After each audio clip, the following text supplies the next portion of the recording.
At Elite Radio Network, we have the unique opportunity to interview distinguished individuals who have made significant contributions to their respective industries and fields. Today, we have the pleasure of speaking with Debra Ross, who is the president of Gamma Tech Inspection. Good afternoon, Debra. How are you today? Oh, really good. How are you doing today? I'm fine, thank you. Why don't you start by telling us what you would like to promote most about yourself or your profession? Mostly I'm pretty proud of being the owner of Gamma Tech Inspection. I basically started from scratch 10 years ago, and it was certainly a male-dominated industry, so it made it, it had a few challenges in its own, just from, the little bit of gender bias there. But with being born and raised in a small town, I've always been pretty highly competitive and driven to succeed, and I left home at a very young age. So to be at the helm of a multi-million-dollar organization at this time is something I'm pretty proud of, and now I'm using that as a platform to carry on into my coaching and mentoring organization, which I've actually launched today. Wow, well, congratulations with that. Well, thank you very much. What is the most rewarding aspect of your career? Well, to date, I'd like to meet different individuals, and I love hearing their ideas and having the knowledge to now help them to be the best that they can be. And just being in a position to give back is an amazing feeling, because that's something I've never actually been in a position to do prior to. And again, I come back to Gamma Tech as being the first company that I owned, and all the things that I learned through the years, unfortunately, I did it from a position of singularity. And that's really one of the main things I want to stress to new people coming into any industry or starting any company. You have to work in a team environment. You're not going to do it yourself. And you have to have the right structure in place. There was another big learning curve for me. I basically started a company, and because I did everything on my own and I was too embarrassed to ask for help, I tried to learn everything myself and do everything myself. So in other words, mostly working in the company rather than on the company. And as successful as this company is today, certainly it could be twofold had I learned that lesson way earlier. And so that's the point of the new website that I launched today, is I need other people to understand, to get over their fears, get the right systems in place, and of all things, start with a good idea to begin with, because if the idea isn't appropriate or synonymous with their passions, it's just not going to work. What is the most significant issue facing your profession today, and how do you handle it? Well, I think speaking, coaching, and mentoring, I find that there's an abundance of very well-intentioned individuals and some not so well-intentioned all over the world providing very similar services. So clearly there's a market out there, or there wouldn't be so many coaching facilities. But the challenge is for you to find what's right for you, because everybody responds to a different style of personality.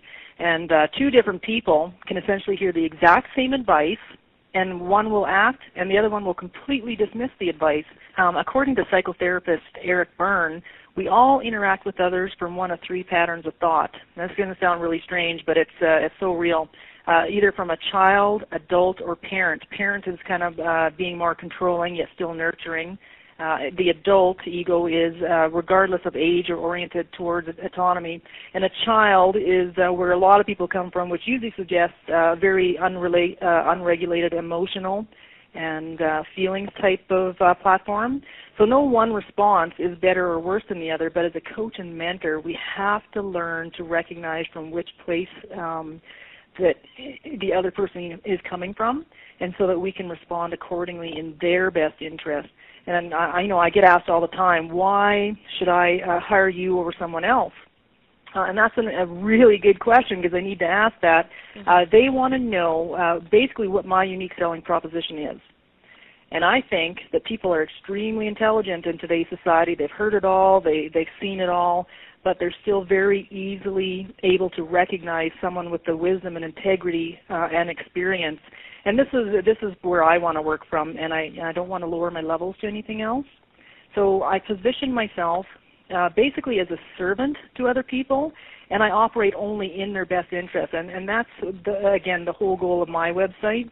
And I think this becomes very quickly apparent when I'm speaking on to somebody one-on-one, or even in a group setting, because as I'm told, I'm actually quite animated when I'm doing my speaking, and I don't do it on purpose. I just that I have full passion for what I'm doing, and I believe 100% that anybody out there that wants to be successful needs in some way or form a coach or a mentor. And sometimes the mentors are actually people that are surrounding them, and they just don't have the nerve to go up and ask for the help. And you really do. You have to take the next step.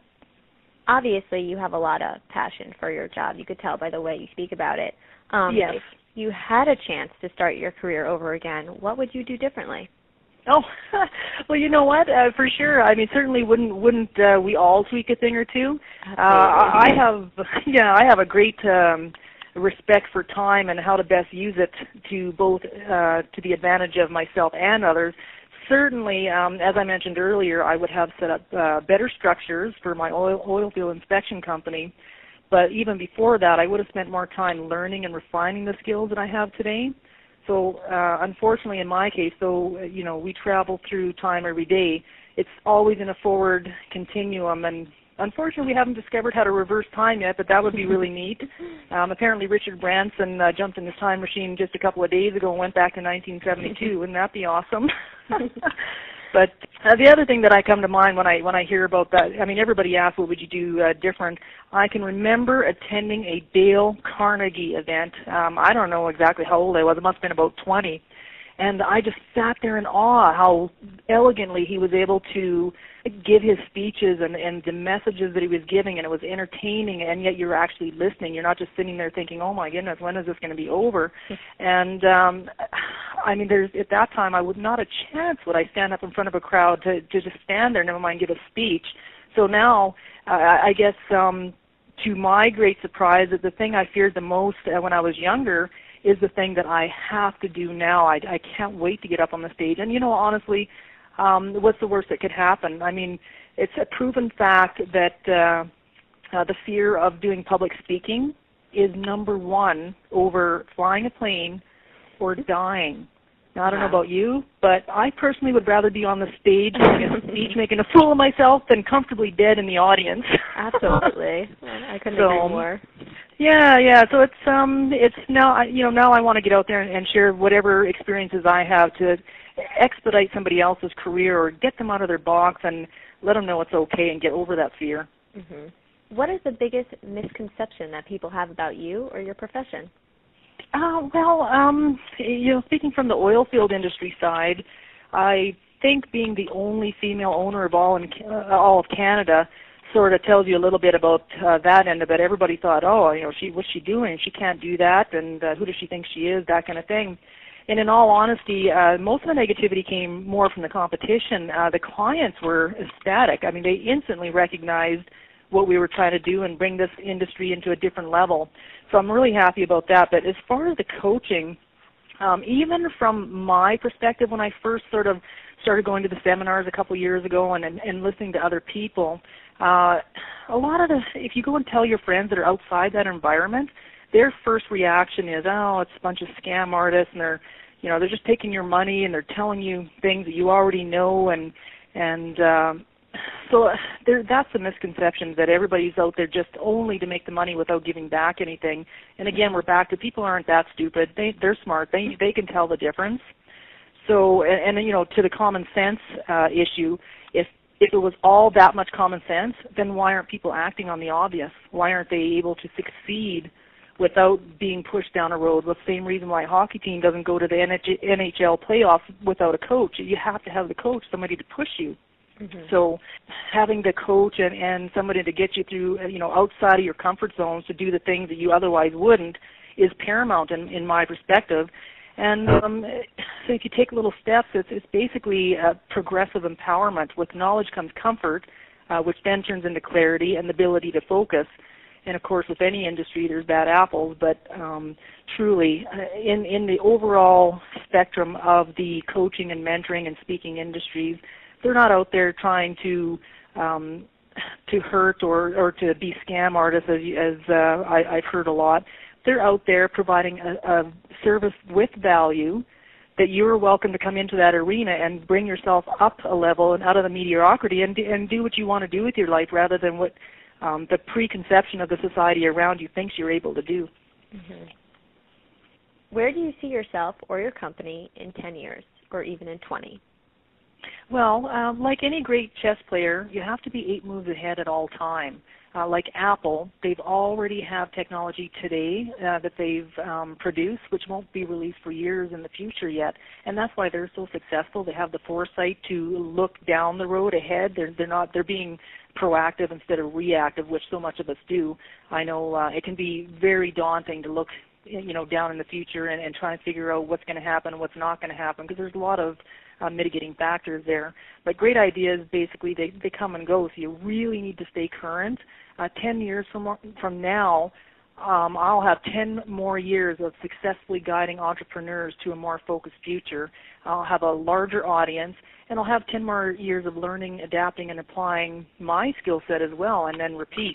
So my goal is to travel the world with the sole intention of fulfilling my mission statement, which is being firmly committed to helping you to find your focus and follow your passion and realize your dreams.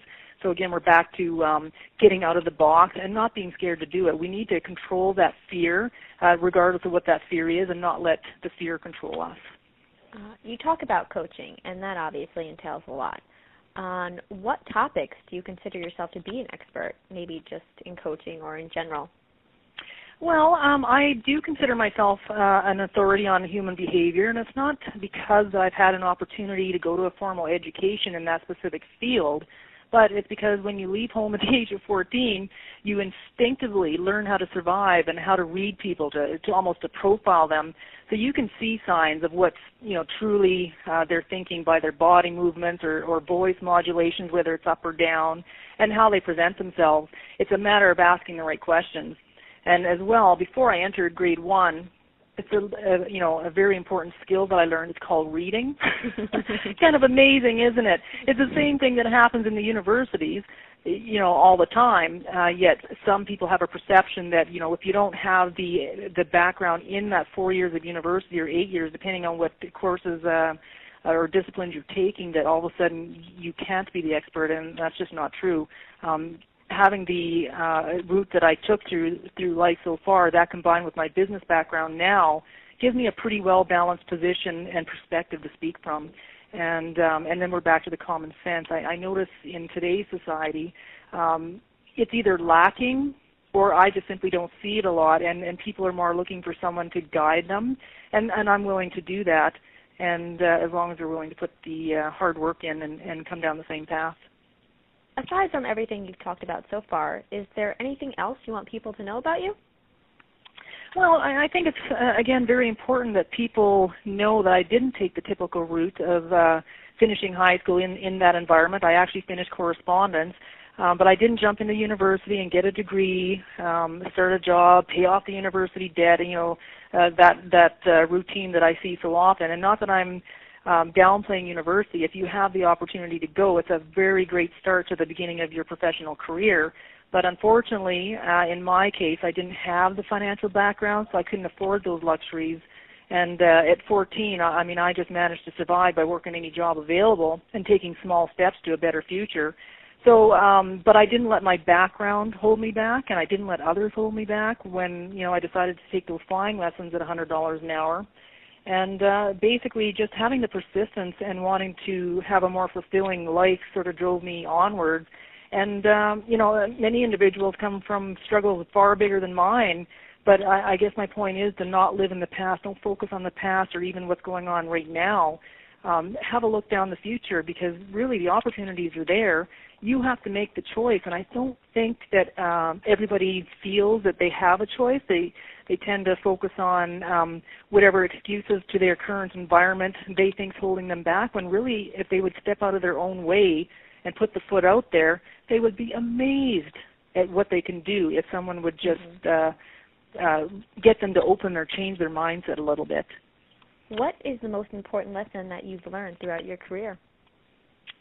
Well, for me, it was actually the struggle of getting past my own mental roadblocks when it came to public speaking and that kind of thing, or even, myself not thinking I could do this, that, or the other thing, a friend of mine told me that I had paralysis by analysis like so many entrepreneurs do, and that I had to stop making excuses, and that's just what it was. My excuses were 100% fear-based, fear of the unknown, fear I can do it, fear that someone, may be taking financial advantage of me, and so on and so on.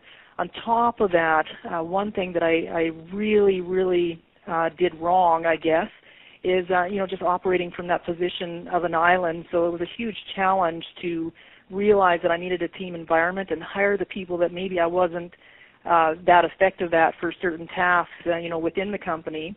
And, basically, Island to the Bridge of Freedom, that's actually the title of my first book, which is coming out hopefully by December. But wow.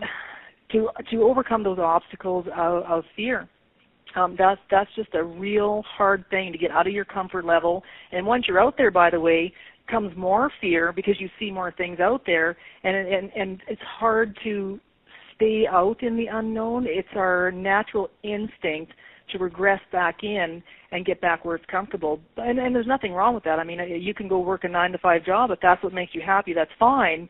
But as an entrepreneur, if you have passions and goals that want to take you in a different direction and you're not actually doing that or acting on that, that's really a shame.